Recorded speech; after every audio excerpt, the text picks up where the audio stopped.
کوئی بات نہیں، تم اب بھی بہت خوبصورت لگ رہی ہو۔ اینڈریو اس کے کندھوں کو تھام کر اسے اپنی طرف کھینچتا ہے اور نینا اس کے لمس میں مدہوش ہو جاتی ہے۔ میں ان دونوں کو دیکھتی ہوں اور اپنے دل میں اٹھنے والی ہلکی سی جلن کو نظر انداز کرنے کی کوشش کرتی ہوں۔ مجھے آفس کے لیے نکلنا ہے، لیکن شام کو ملتے ہیں۔ میں تمہیں دروازے تک چھوڑنے چلتی ہوں ڈارلنگ۔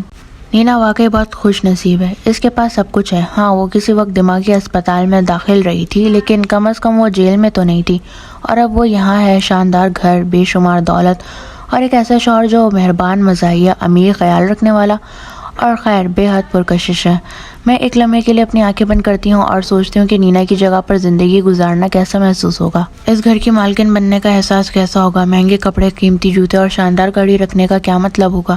ایک نوکرانی رکھنے کا جسے میں اپنے اشاروں پر چلا سکوں، جسے میں مجبور کروں کہ وہ میرے لیے کھانا پکائے، میرے لیے صفائی کرے، اور گھر کے ایٹک میں ایک چھوٹے سے کونے میں رہے، جبکہ میں بڑے بیڈ روم میں کنگ سائز بیڈ اور نرم و ملائم چادروں کے ساتھ عیش کروں۔ اور سب سے بڑھ کر اینڈریو جیسا شوہر ہونے کا مطلب کیا ہوگا؟ اس کا میرے ہونٹوں پر ویسے ہی بوسہ دینا جیسے وہ نینا کو دیتا ہے، اس کا جسم میرے قریب محسوس کرنا۔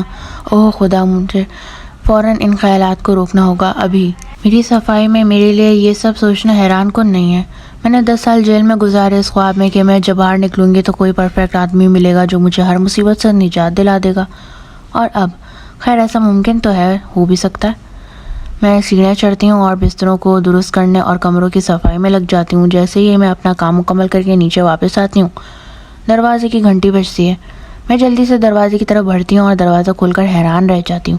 اینزو دروازے پر کھڑا ہے، اپنے بازوؤں میں ایک بڑا کارڈ بورڈ کا ڈبہ تھامے ہوئے۔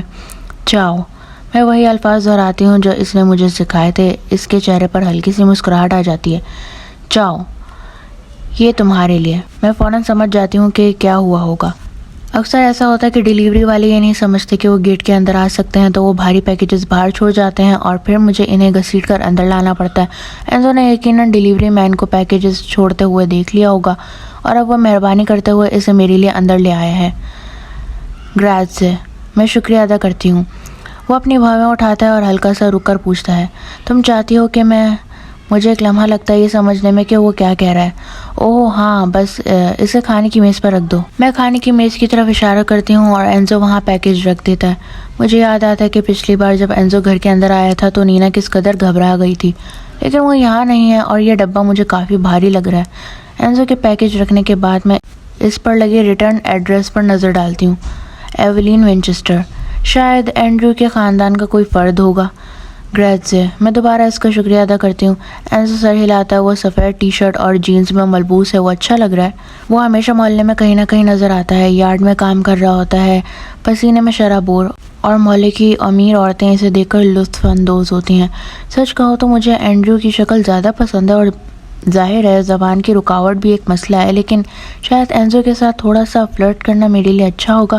اس سے میرے اندر دبی ہوئی انرجی کچھ کم ہو جائے گی، اور شاید میں اپنے باس کے شوہر کے بارے میں نامناسب خیالات سوچنا بند کر دوں۔ میں نہیں جانتی کہ بات کی شروعات کیسے کروں، خاص طور پر جب وہ لگ بھگ کوئی انگریزی نہیں جانتا، لیکن محبت کی زبان تو یونیورسل ہوتی ہے نا؟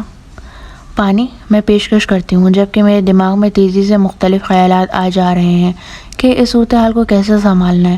وہ سر ہلاتا ہے۔ سی، میں جلدی سے کچن میں جاتی ہوں، ایک گلاس نکالتی ہوں، اسے آدھا پانی سے بھرتی ہوں اور باہر لا کر اسے تھما دیتی ہوں۔ وہ شکر گزار انداز میں گلاس پکڑتا ہے۔ گریزے، جب وہ پانی پیتا ہے تو اس کے بازو بلج کرتے ہیں۔ اس کا جسم واقعی زبردست ہے۔ میں سوچتی ہوں کہ وہ بستر میں کیسا ہوگا، یقیناً لاجواب۔ میں بے چینی سے اپنے ہاتھ مروڑتی ہوں جبکہ وہ پانی پی رہا ہوتا ہے۔ تو تم مصروف ہو؟ وہ گلاس نیچے کرتا ہے اور خالی نظروں سے میری طرف دیکھتا ہے۔ میں اپنا گلا صاف کرتی ہوں۔ جیسے کیا تمہارے پاس زیادہ کام ہے؟ ورک، وہ ایک ایسا لفظ سنتا ہے جو اسے سمجھ آتا ہے۔ سر ہلاتا ہے۔ سیریسلی، مجھے سمجھ نہیں آتی کہ وہ یہاں 3 سال سے کام کر رہا ہے اور اب تک انگریزی نہیں سیکھی۔ سی، مولتو کپاتو۔ اوہ، یہ معاملہ اچھے طریقے سے آگے نہیں بڑھ رہا، شاید مجھے سیدھی بات کرنی چاہیے۔ سنو، میں ایک قدم اس کی طرف بڑھاتی ہوں۔ میں نے بس سوچا کہ شاید تم تھوڑا سا آرام کرنا چاہتے ہو۔ اس کی گہری آنکھیں میرے چہرے کو جانچتی ہیں۔ اس کی آنکھیں واقعی خوبصورت ہیں۔ میں سمجھتا نہیں، میں یہ کر سکتی ہوں، محبت کی زبان اور سب کچھ۔ ایک بریک، میں اپنا ہاتھ اس کے سینے پر رکھتی ہوں اور شرارت سے بھویں اوپر اٹھاتی ہوں۔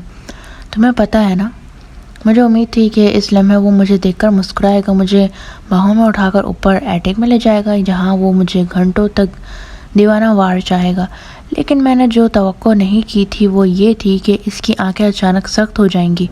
وہ میرے ہاتھ سے ایسے پیچھے ہٹتا ہے جیسے میں نے اسے جلتی ہوئی آگ سے چھوا ہو، اور غصے میں تیز رفتار اٹالین زبان میں کچھ کہتا ہے۔ مجھے اس کی باتوں کا ایک لفظ بھی سمجھ نہیں آتا سوائے اس کے کہ وہ مجھے ہیلو یا شکریہ تو بالکل بھی نہیں کہہ رہا۔ میں بہت معذرت خواہ ہوں، میں بے بسی سے کہتی ہوں۔ سی پازو، وہ مجھ پر چیختا ہے، پھر اپنا ہاتھ اپنے سیاہ بالوں میں پھیرتا ہے۔ کیا کاولو، انتہائی شرمندگی کا لمحہ ہے، میرا دل چاہتا ہے کہ میں میز کے نیچے گھس جاؤں۔ میں نے سوچا تھا کہ شاید وہ مجھے مسترد کر دے، لیکن اتنی شدت سے میں نے ایسا کرنے کا مطلب نہیں تھا، وہ کہتی ہے۔ وہ سیڑھیوں کی طرف خوفزدہ نظروں سے دیکھتا ہے، پھر میری طرف۔ میں جا رہا ہوں ابھی۔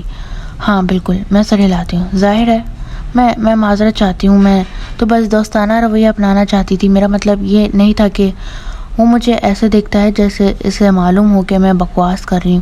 کچھ باتیں واقعہ یونیورسل ہوتی ہیں۔ معذرت، میں تیسری بار کہتی ہوں جب وہ دروازے کی طرف بڑھتا ہے۔ اور پیکج کے لیے شکریہ، گریٹزے۔ وہ دروازے پر رک کر میری طرف مڑتا ہے، اس کی گہری آنکھیں میری آنکھوں سے ملتی ہے۔ تم یہاں سے چلی جاؤ ملی، وہ اپنی ٹوٹی پھوٹی انگریزی میں کہتا ہے۔ وہ اپنے ہونٹوں کو بھیجتا ہے، پھر وہ مشکل وہی لفظ دہراتا ہے جو اس نے مجھ سے پہلی ملاقات پر کہا تھا، لیکن اس بار انگریزی میں۔ خطرناک، ڈینجرس کہتا ہے۔ پھر وہ ایک بار پھر سیڑھیوں کی طرف دیکھتا ہے، اس کے چہرے پر پریشان کن تاثرات ہوتے ہیں۔ پھر وہ سر جھٹک کر دروازے کی طرف بڑھتا ہے، اور اس سے پہلے کہ میں اسے روک کر یہ پوچھ سکوں کہ اس کا کیا مطلب تھا، وہ تیزی سے دروازہ کھول کر باہر نکل جاتا ہے۔